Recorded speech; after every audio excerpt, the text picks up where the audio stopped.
오늘은 영광과 존귀와 권능을 받으시기 합당한 예수 그리스도라는 제목으로 말씀을 나누기 원합니다.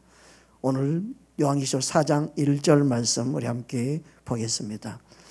일 후에 내가 보니 하늘에 열린 문이 있는데 내가 들은 바 처음에 내게 말하던 나팔 소리 같은 그 음성이 이르되 이리로 올라오라.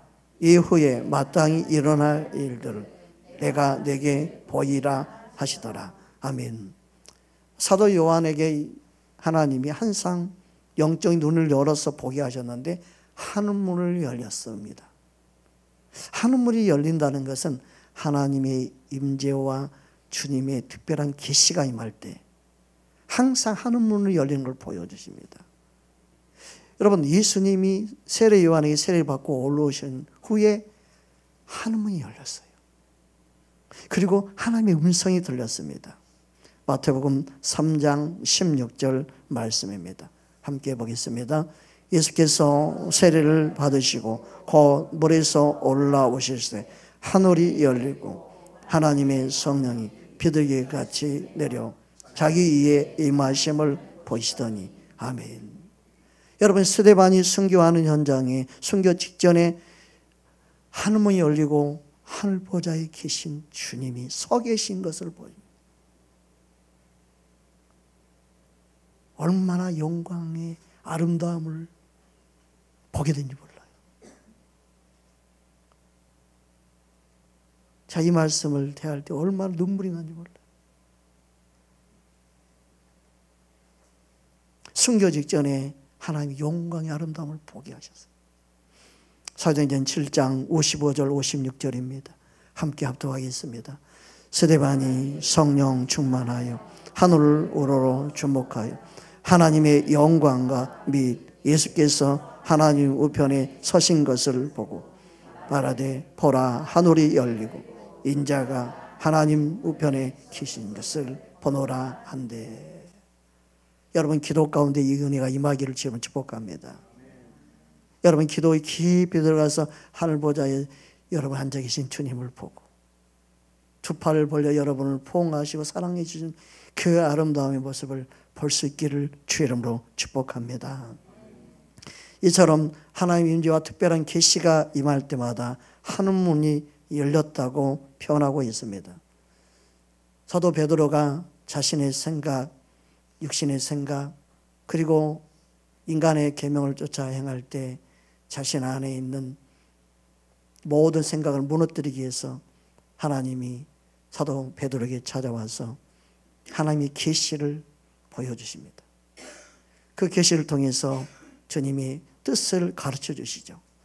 그때도 하늘을 여시고 말씀하십니다. 사도행전 10장 11절에서 13절 말씀입니다. 함께 보겠습니다. 하늘이 열리고 한 그릇이 내려오는 것을 보니 큰 보자기 같고 내 길을 메어 땅에 엎드렸더라.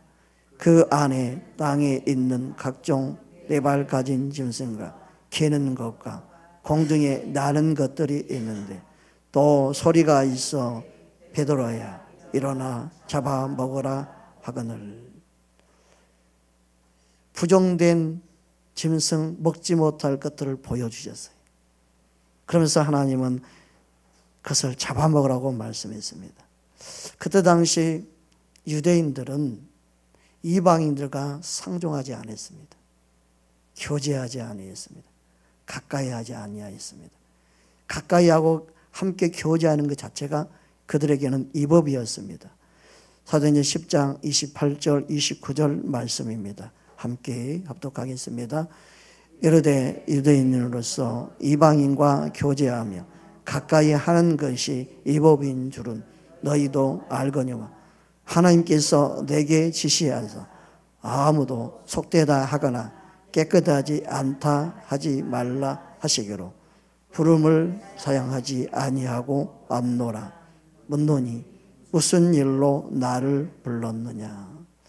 이처럼 하나님의 계시가 임함으로 그는 세상 유대인 법에는 위법이었으나 하나님의 뜻이 아닌 걸 알고 하나님의 계시에 순종함으로 고넬료 만나게 되는 내용이 나옵니다. 그래서 왜 나를 불렀느냐 그렇게 묻습니다. 그래서 고넬료가 다음같이 말씀하고 있습니다. 우리 30절부터 33절까지 보겠습니다. 자, 함께 합독하겠습니다. 고넬료가 이르되 내가 나흘 전 이맘때까지 내 집에서 제9시를 하는데 갑자기 한 사람이 빛난 옷을 입고 내 앞에 서서 말하되 고넬료야, 하나님이 내 기도를 들으시고 내 구제를 기억하셨으니 사람을 요바에 보내어 베드로라 하는 시몬을 청하라. 그가 바닷가 무드장이 시몬의 집에 유숙하니라 하시기로 내가 곧 당신에게 사람을 보내었는데 오셨으니 잘하였나이다. 이제 우리는 주께서 당신에게 명하신 모든 것을 듣고자 하여 다 하나님 앞에 있나이다. 놀랍지 않아요? 하나님의 뜻과 계시가 임하게 되면 이렇게 서로에게 임합니다. 그래서 서로에게 확증이 됩니다. 이 놀라운 거예요. 그래서 하나님의 계시가 내게 임해가지고 당신을 이렇게 하랍니다. 이거는 확증이 필요해요. 내게도 그 뜻이 하나님의 뜻이라면 나도 응답을 받게 해주세요 라고 말해야 돼요. 믿으십니까? 그래서 하나님이 동일하게 계시하시고 역사할 수 있도록 우리는 항상 열린 마음을 갖고 있어야 되고 성령이 내 안에 감동을 받을 수 있도록 주님의 사인에 민감하도록 깨어 있어야 되는 거예요. 할렐루야. 그래서 하나님의 뜻이 합력하여 선을 이룬다는 것은 주님을 사랑하는 자가 돼야 되고 그리고 성령 인도함을 받아야 되는 거예요. 그런데 아무 때나 합력하여 선을 이룬다는 말을 써먹는 게 이게 문제. 합력하는 자들이 합력하는 거지 아무나 합력하는 게 아니에요. 하나님을 사랑한 자들이 합력할 수 있는 거예요. 성령 인도함을 받는 사람들이 합력할 수 있는 거예요. 믿으십니까? 그 성령 안에 깨어 기도한 자리 합력하여 선을 이루는 거예요. 그래서 기도하지 않으면 합력하여 선을 이룰 수 없어요. 자신의 생각으로 가니까. 그래서 항상 하나님의 말씀이 정확하게 보아야 돼요. 합력하여 선을 이루는 것은요, 기도하며 깨어있는 자를 통해 합력하여 선을 이루는 거예요. 할렐루야. 그냥 아무나 하나님이 합력하여 선을 이루는 게 아니에요. 우리가 기도하며 깨어있을 때. 그때 하나님이 합력하여 선을 이룰 수 있도록 역사하는 겁니다. 우리는 항상 깨어서 하나님의 선을 이루는 합력하는 하나님의 사람 되기를 주의 이름으로 축복합니다. 그래서 하나님의 말씀을 베드로를 통해서 말씀하신 그 말씀을 듣기 위해서 그들이 모여 있었어요. 놀라운 일 아닙니까? 그래서 실은요, 설교는요, 그냥 온고 설교가 아니라요, 그시에 주시는 성령 주신 감동을 따라 하는 설교가 돼야 돼요. 그래서 말씀으로 책망하면 책망 듣고 그 시간에 성령이 감동 주는 걸 말씀 그냥 전하고 까라면 까고 한마디로 그래야 되는데 무섭단 말이에요. 막 되들고 달들고 교회 여기 아니면 없나 막 그러면서 그러니까 그냥 말씀을 하는 거예요. 시대가 점점 악해서 하나님 말씀을요 자기의 필요한 말씀, 합당한 말씀만 듣습니다. 근데 나를 건드는 설교는 절대 못해요. 정말 회개해야 되는 거예요.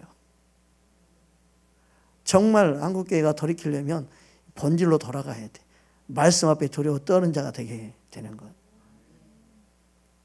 그게 주님 오실 날을 잘 준비하는 거예요. 그냥 예배 드리는 걸로 만족하면 안 되고요. 네. 말랑말랑하는 그 뭐죠, 그 입에 오물 놓고 말랑말랑 젤리 종류처럼 말씀이 말랑말랑 내 영혼을 그냥 만지는 설교만 원하면 안 돼요. 말랑말랑 톡 터트리든가 그냥 깨물어 버리든가 그래서 그냥 톡 터트려야지. 말랑말랑 여러분, 우리의 심령 가운데 말씀의 찔러 쪼개는 생명이 말씀이 되기를 주님을 축복합니다. 그것을 우리는 원해야 됩니다. 여러분, 주님은 지금도 우리에게 말씀합니다. 그런데 하나님은 베드로를 통해 무엇을 깨닫습니까? 예물을 취하지 않는구나. 하나님은 마음 중심을 보시는구나. 진짜 하나님을 경외하는지 그게 더 중요하구나. 그것을 깨닫습니다. 사도행전 10장 34절 35절을 보겠습니다. 함께 합독하겠습니다. 베드로가 입을 열어 말하되 내가 참으로 하나님은 사람의 예물을 보지 아니하시고 각 나라 중 하나님을 경외하며 의를 행하는 사람은 다 받으시는 줄 깨달았도다. 이처럼 하나님은 인종차별이 없으십니다. 흑인이고 백인이고 황인종이 상관없이 정말 하나님을 사랑하는가? 진짜 하나님을 경외하는 마음이 있는가? 아무리 직업이 천해도요, 그 마음이 하나님을 진짜 사랑하는 마음이 있는가? 우리는요, 예수 믿을 만한 그런 직업도 아니고 그렇게 말하는 사람 되면 안 돼요. 주어진 환경 가운데 내가 얼마나 예수 믿는 사람 마음이 있느냐, 그게요, 사도보다 더 큰 자가 될 수 있는 정말 존귀한 하나님의 사람입니다. 우리는 예수님을 진짜 사랑하는 마음 중심이 있어야 될 줄 믿습니다. 그렇다면 하늘이 이처럼 열리고 무엇을 보게 되었는지 말씀을 더 살펴보기 원합니다. 요한계시록 4장 2절 3절 말씀 보겠습니다. 내가 곧 하늘성에 감동하였더니 보라, 하늘에 보좌를 베풀었고 그 보좌 위에 앉으신 이가 있는데 앉으신 이의 모양이 백옥과 홍보석과 같고 또 무지개가 있어 보좌에 둘렀는데 그 모양이 녹보석 같더라. 오늘 말씀해 보니까 보석들이 나옵니다. 이 보석은 하나님의 아름다운 성품과 그 영광을 나타내는데 지금 표현되어 있는 상징적인 의미입니다. 그런데 많은 보석들이 있는데 특별히 이 세 가지 보석을 말씀하신 이유가 무엇인가 하는 부분입니다. 벽옥이라는 것은 헬라어로 아이스피스라는 단어인데 이 단어는 하나님의 거룩하고 순결한 영광을 나타내는 보석입니다. 그래서 하나님은 거룩한 곳에 계십니다. 그래서 그 누구도 그 거룩함으로 가까이 나갈 수 없어요. 그 거룩함으로 나갈 수 있는 방법은 예수님의 거룩하신 의를 힘입어야 돼요. 얼마나 영광스러운 보석 같은 아름다움으로 그 영광으로 둘러있는지를 보게 하신 거예요. 와, 저렇게 거룩하고 빛난 저곳에 내가 감히 갈 수가 없구나 하는 거예요. 근데 우리는 예수님을 힘입어 그 앞에 나갈 수 있다는 거. 믿으십니까? 이것을 깨달아야 됩니다. 그래서 요한계시록 21장 11절에 보면 다음같이 말씀하고 있습니다. 함께 합독하겠습니다. 하나님의 영광이 있어 그 성의 빛이 지극히 귀한 보석 같고 벽옥과 수정같이 맑더라. 이처럼 하나님의 보좌는 거룩함과 순결함과 영광의 빛으로 둘러있음을 볼 수 있습니다. 그래서 주님의 영광의 빛은 강력한 빛이 둘러있는데 그 빛이 얼마나 찬란하고 아름다운지 그것을 보여주고 있습니다. 요한일서 1장 5절 말씀입니다. 함께 보겠습니다. 우리가 그에게서 듣고 너희에게 전하는 소식은 이것이니 곧 하나님은 빛이시라. 그에게는 어둠이 조금도 없으시다는 것이니라. 그래서 제약된 우리 인생에 하나님 앞에 나갈 수 있는 방법이 우리에게는 없어요. 하나님이시고 거룩하심으로 영광으로 충만하신 예수님을 힘입어야 돼요. 그래서 예수님을 힘입지 않고는 저 아버지 앞에 나갈 수 없음을 보여주고 있는 거예요. 우리는 예수님의 보혈의 피로 의롭게 되고 깨끗함을 받게 되는 줄 믿습니다. 두 번째로는 홍보석입니다. 홍보석은 붉은 빛의 보석을 나타내는 최고의 아름다운 보석입니다. 붉은 빛을 가지고 있는 이 홍보석은 하나님의 놀라운 공의와 심판을 나타내기도 하지만 하나님의 놀라운 속죄의 사랑을 나타냅니다. 대속의 그 사랑을 의미합니다. 요한계시록 1장 5절 말씀 보겠습니다. 또 충성된 정인으로 죽은 자들 가운데서 먼저 나시고 땅의 임금들의 머리가 된 예수 그리스도로 말미암아 은혜와 평강이 너희에게 있기를 원하노라. 우리를 사랑하사 그의 피로 우리 죄에서 우리를 해방하시고, 그래서 예수님의 보혈의 피를 깨닫고 보게 하는 통로예요. 그래서 예수님의 보혈의 피를 의지 않고는 아버지 앞에 나갈 수 없구나. 그래서 그의 영광은요, 오직 예수님을 힘입어 나아갈 수 있는 거예요. 믿으십니까? 디모데전서 2장 4절에서 6절 말씀 함께 보겠습니다. 하나님은 모든 사람이 구원을 받으며 진리를 아는 데 이르기를 원하시느니라. 하나님은 한 분이시요 또 하나님과 사람 사이 중보자도 한 분이시니 곧 사람이신 그리스도 예수시라. 그는 모든 사람을 위하여 자기를 대속물로 주셨으니 기약이 이르러 주신 증거니라. 아멘. 세 번째는 녹보선이 나옵니다. 이 녹보선은 초록빛을 나타내는 보석 중에 가장 아름다운 보석이에요. 네. 이 초록빛을 나타낸다는 것은 생명을 나타내는 거예요. 모든 생명의 근원, 그 생명은 바로 예수님을 통해서만 얻는 거예요. 할렐루야. 그래서 우리는 예수님을 통해서 은혜의 보좌 앞으로 나아갈 수 있도록 역사하십니다. 그래서 영원한 생명은 예수님을 통해서 주어지는 것이죠. 여러분, 은혜의 보좌 앞에는 영원한 생명이 있습니다. 히브리서 4장 16절 말씀입니다. 함께 합독하겠습니다.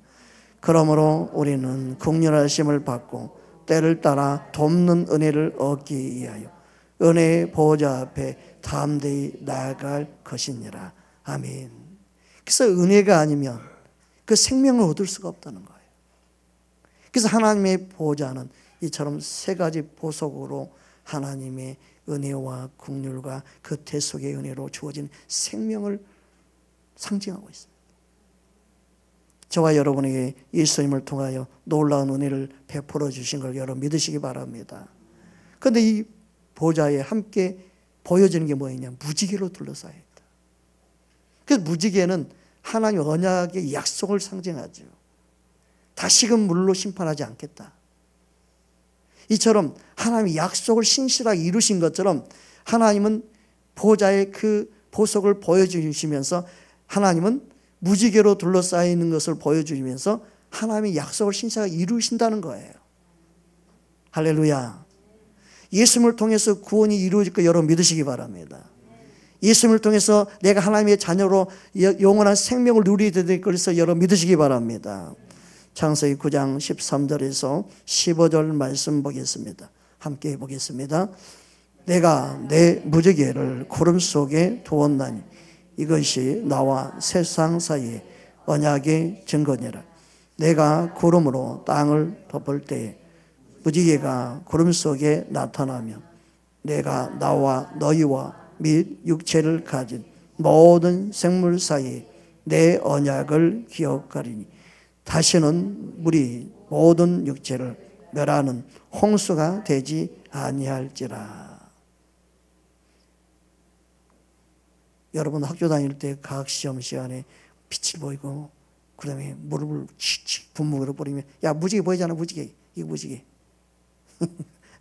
약을 올리는 그런 쌤도 있었어요. 근데 하나님이 약속한 이 무지개는 뭐예요? 구름 뒤에 구름 속에 숨겨둔 무지개. 어느 날 구름이 덮치면서 찬란한 무지개가 떠 있는 걸 볼 때마다 우리는 하나님의 약속을 기억하는 거예요. 다시는 물로 심판하지 않겠다는 그 약속. 지금까지 이루어지고 있잖아요. 앞으로도 이루어질 줄 믿습니다.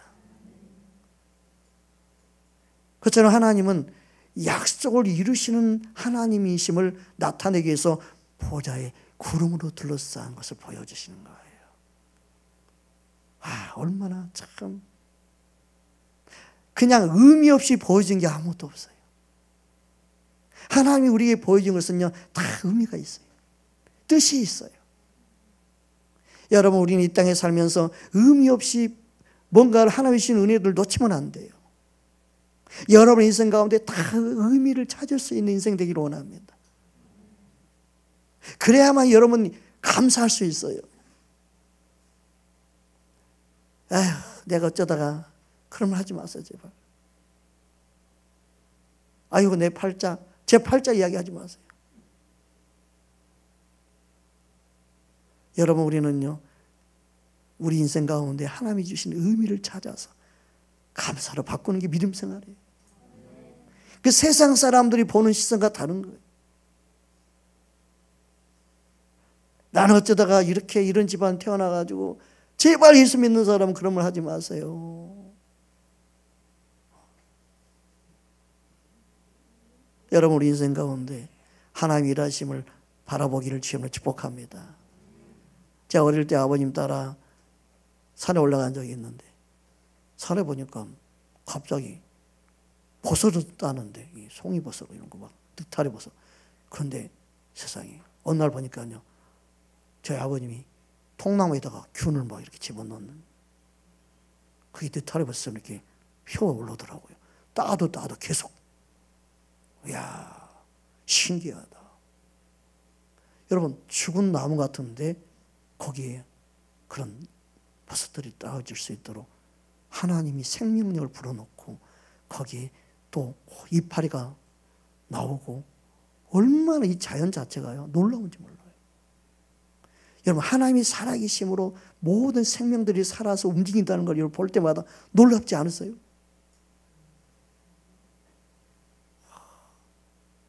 살아계심을 볼 수 있는 눈을 가지고 있다는 거 얼마나 감사한지 몰라요. 여러분 안에 하나님이 보여지기 원합니다. 하나님의 임재와 사랑이 보여지기 원합니다. 하나님은 지금도 살아계셔서 우리의 모든 것을 보고 알고 계십니다. 어제 신방을 갔는데 헌사님 참 마음이 돈을 모을 때마다 주야, 나는 집이 어디 있습니까? 내 집 하나도 없고 그냥 얼마나 주님 앞에 매일매일 기도하며 다녔던, 나도 집 하나 있으면 좋겠다고.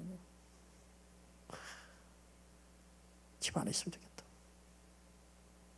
그 하나님의 은혜로 집을 얻게 된 거예요. 참. 근데 나는 10대 때부터 그랬는데 아직까지 집 없네. 이야. 네.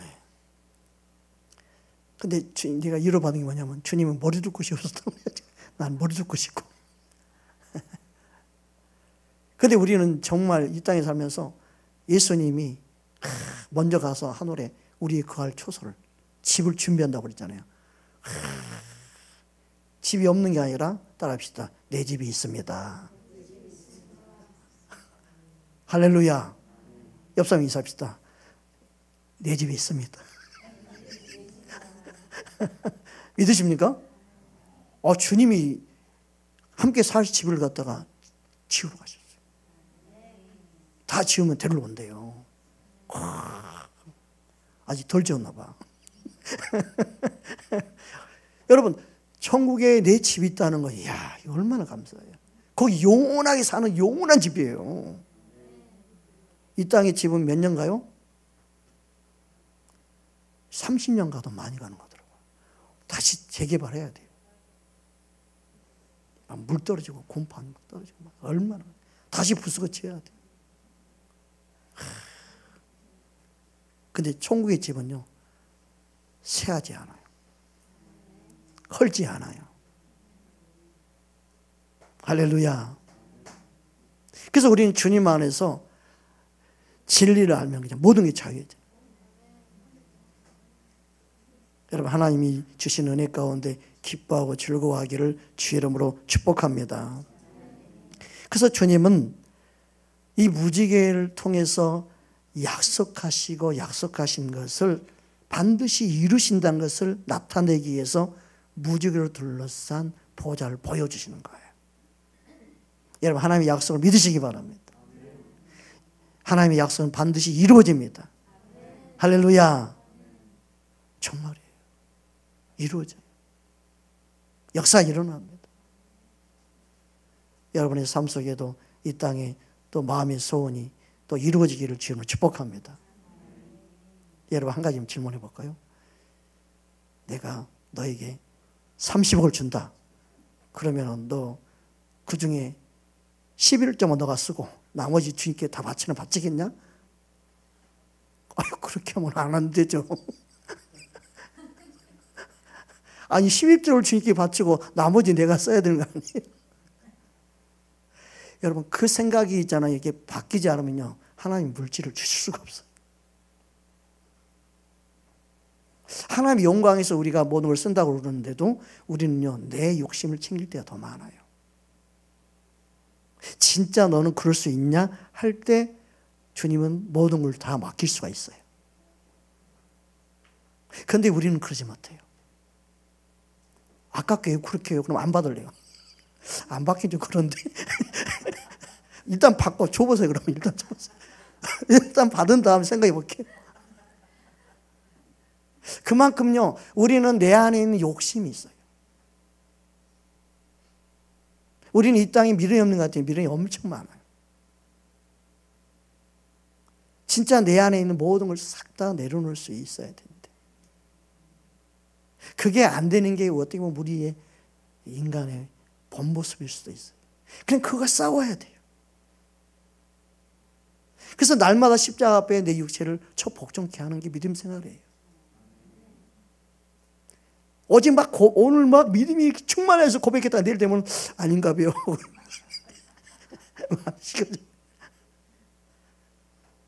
어제는 어제고요. 날마다 새롭다.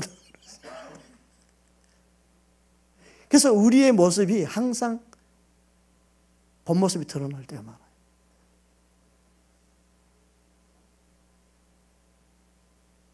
한 분이 로또를 사가지고 딱 맞췄는데, 주님, 마치면 내가 50분 하나님께 딱 드리겠습니다.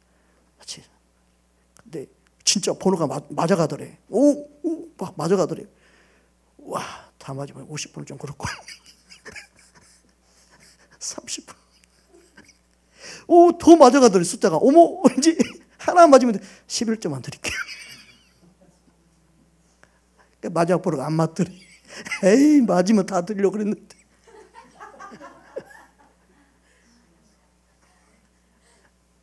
그게 우리 모습이에요, 우리 모습. 그러니까 하나님이 누군가를 통해 역사하기 원해도 우리는 우리 욕심이 우리의 모든 걸 알고 계신 하나님 앞에서 너 욕심이 너를 망하게 만든다. 하나님 뭔들 다 줄 수 있고 뭔들 다 맡길 수 있지만 너의 욕심이 너 안에 아직도 너가 알지 못하는 욕심이 너 안에 있어서 너는 나를 팔아먹을 수 있고 나와 멀리 떠나갈 수 있다. 그래서 하나님은 우리를요, 나보다도 나를 더 잘 아시는 거예요. 그래서 우리는요, 그런 거에 목맬 필요가 없어요. 여러분, 로또를 받은 많은 사람들이 로또 받지 않던 때로 돌아가기를 원하는 사람이 더 많답니다. 가족관계에 금이 가고 이웃관계에 금이 가고 자기 고향도 떠나고 자기 인생이 아주 망가져버린 인생 되어버린 사람이 더 많답니다. 물질은 사람을 타락시켜버려요.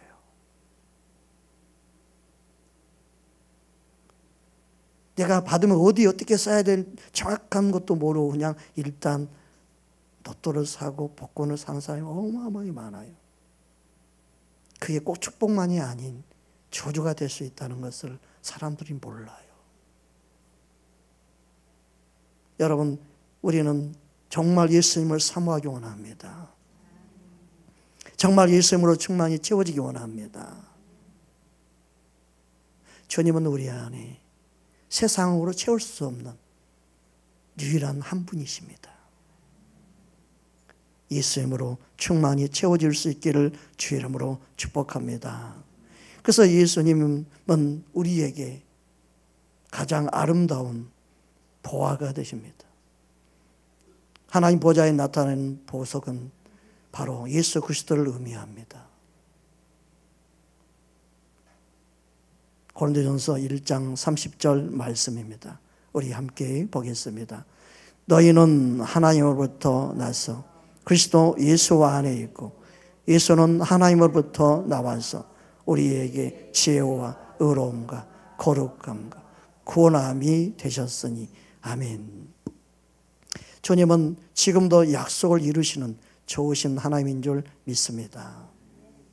하늘문이 열리고 계속해서 무엇을 보게 되는지 보기 원합니다. 요한계시록 4장 4절 말씀입니다. 또 보좌에 둘러 24장로들이 있고 그 보좌들 위에 24장로들이 흰옷을 입고 머리에 금관을 쓰고 앉았더라.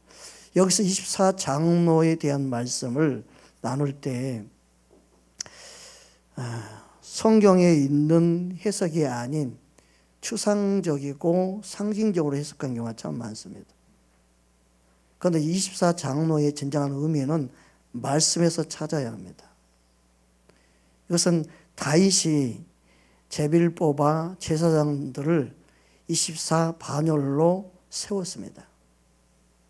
그들이 1년 동안 돌아가면서 그들이 순차적으로 계속해서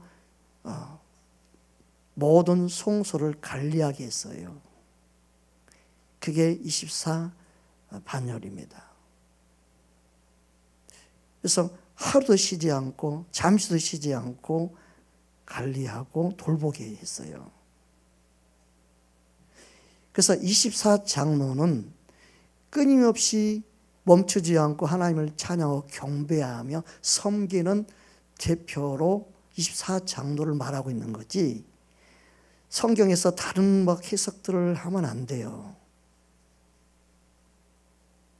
그래서 역대상 24장 우리 18절에서 19절 말씀을 보겠습니다. 제사장들이 쭉 12명, 13명, 14명 그래서 24명까지 딱 그들 제비 뽑아서 직무를 맡긴 내용이 나와요. 24장에. 다 읽으면 너무 시간이 많이 걸리니까 18절, 23, 24 제사장 이름하고 그럼 보겠습니다. 자, 18절, 19절 함께 보겠습니다. 시작. 23째는 두라야요, 24째는 마야시아라. 이와 같은 직무에 따라 여호와의 성전에 들어가서 그의 아버지 아론을 도왔으니 이는 이스라엘 하나님 여호와께서 명하신 규례더라. 그래서 이스라엘의 24 제사장들은 이렇게 24명을 세웠어요. 제비 뽑아서. 그들은 밤낮 계속 쉬지 않고 교대하면서 성전을 관리했어요. 그들이 한 봉사, 헌신, 희생, 그게 쉬지 않았어요. 이처럼 24장로는 끊임없이 하나님을 경배하고 찬양하는 자들을 대표하는 거예요. 믿으십니까? 근데 구약의 12지파, 12지파, 그 다음에 예수님의 제자 12명 합쳐서 24명, 그렇게 합치라는 성경 구절이 없어요. 없잖아요. 아무 데도 그런 데 없어요. 네, 그렇게 해석하는 것은 상상이 풍성한 거예요. 그러니까 대부분 90% 이상이 그렇게 그냥 해요. 네, 그렇게 하는 게 아니고 24장로의 의미는 하나님이 대표 원리로 다시를 통해서 24 제사장을 세워가지고 그들이 계속 쉬지 않고 성전을 관리하며 돌보겠던 것처럼 하나님을 끊임없이 찬양하고 경배하는 그들을 상징적으로 보여주는 거예요. 할렐루야. 시편 134편 보겠습니다. 1절부터 3절까지 되어 있는데요. 우리 함께 시편 134편 함께 합독하겠습니다. 보라, 밤에 여호와의 성전에 서 있는 여호와의 모든 종들아, 여호와를 송축하라. 성소를 향하여 너희 손을 들고 여호와를 송축하라. 천지를 지으신 여호와께서 시온에서 내게 복을 주실지어다. 실제로 밤에도 성전을 관리하는 주의 종들이 있었어요. 여호와의 종들이 있었어요. 그들은 쉬지 않고 밤낮으로 항상 관리해야만 했어요. 불이 꺼지지 않게 했어야 됐어요. 그처럼 쉬지 않고 하나님을 경배하고 찬양하는 것을 의미해요. 그래서 그들의 제사장들은 번제단 관리를 했고 등잔불을 관리해야 됐고 분향단을 그리고 진설병을 항상 밤낮으로 계속 돌보고 관리하는 일을 했단 말이에요. 그게 24반열이에요. 제사장들이에요. 그래서 24는 구원받은 하나님의 백성들을 의미하는 거예요. 할렐루야. 베드로전서 2장 9절 말씀 보겠습니다. 함께 합독하겠습니다. 그러나 너희는 택하신 족속이요 왕 같은 제사장들이요 거룩한 나라요 그의 소유가 된 백성이니 이는 너희를 어두운 데서 불러내어 그의 기이한 빛에 들어가게 하신 이의 아름다운 덕을 선포하게 하려 하심이라. 아멘. 그래서 24는 뭐 구약의 12지파를 이야기하고 신약의 12제자를 의미해서 전체를 의미한다. 뭐 이렇게 말해도 뭐 큰 문제는 되지는 않지만 그렇게 말하는 근거는 없어요. 그냥 그렇게 말해도 말은 되네라고는 우리는 말할 수는 있지만 성경적인 근거는 없는 거예요. 네. 그래서 우리는 무슨 말을 해도 항상 말씀의 근거에서 말하는 것을 배워야 되고 말씀의 근거에서 듣는 법을 배워야 돼요. 할렐루야. 그게 중요합니다. 그래서 지금도 하나님은 살아계셔서 우리를 통해 일하시고 역사하시는데 구원받은 하나님의 백성들을 통해서 찬양받으시고 영광받으신다는 거예요. 네. 여러분 찬양과 영광을 구원받은 저와 여러분이 오직 하늘 보좌 앞에 올려드려야 될 점 있습니다. 그것은 우리가 영원토록 해야 되는 거예요. 너무나 지금은 우리가 구원받은 은혜가 그렇게 크게 안 느껴지지 몰라도요. 나중에 구원받았고 주님 앞에 설 때는 얼마나 이게 아름답고 놀라운 은혜인지 그때 깨닫게 돼요. 이야, 이 놀라운 내가 은총과 은혜를 받았구나. 그렇다면 예수님은 하나님 앞에서 이처럼 영광과 존귀와 권능을 받으시기에 왜 합당한 분이신가 하는 부분에 대해서 말씀을 나눠야 되는데요. 그건 다음 시간에 이어서 나누도록 하겠습니다. 자, 우리 함께 기도하겠습니다.